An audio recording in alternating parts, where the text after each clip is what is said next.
پیارے ساتھیوں، ہم پر واجب ہے کہ ہم اپنی نیت کو درست کر کے خالص اللہ تعالیٰ کی رضا کے لیے نیکی کریں، شہرت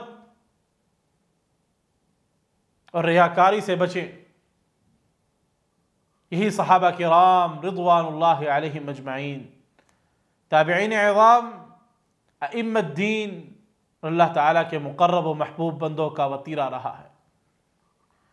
جیسا کہ اس واقعے سے ظاہر ہوتا ہے، اشعب بن جبیر کا بیان ہے، وہ کہتے ہیں کہ میں شہر کی گلی سے گزر رہا تھا کہ ایک آدمی سے میری ملاقات ہوئی۔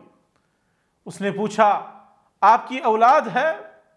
میں نے اس کو بتایا کہ میرے اتنے بچے ہیں۔ اس نے کہا، مجھے حکم دیا گیا ہے کہ میں تیرے بال بچوں کی ضروریات کا بندوبست کرتا رہوں۔ میں نے پوچھا، تم کو کس نے حکم دیا ہے؟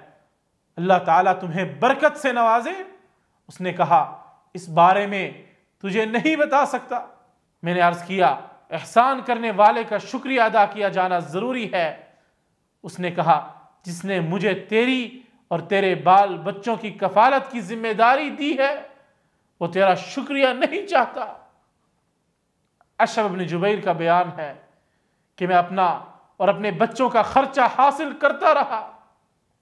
ایک عرصے کے بعد خالد بن عبداللہ بن عمر بن عثمان کا انتقال ہو گیا۔ میں بھی لوگوں کے ساتھ تعزیت میں شریک ہوا۔ اس مجلس میں میری اسی آدمی سے ملاقات ہوئی جس کے ذریعے سے مجھ تک خرچہ پہنچا کرتا تھا۔ اس نے روتے ہوئے مجھ سے کہا، یا اشعب، هذا هو صاحبك الذي كان يجري عليك ما كنت اعطيك۔ اے اشعب، یہی وہ تمہارا ساتھی تھا جو تم پر خرچ کرتا تھا اور میں تجھ تک پہنچاتا تھا۔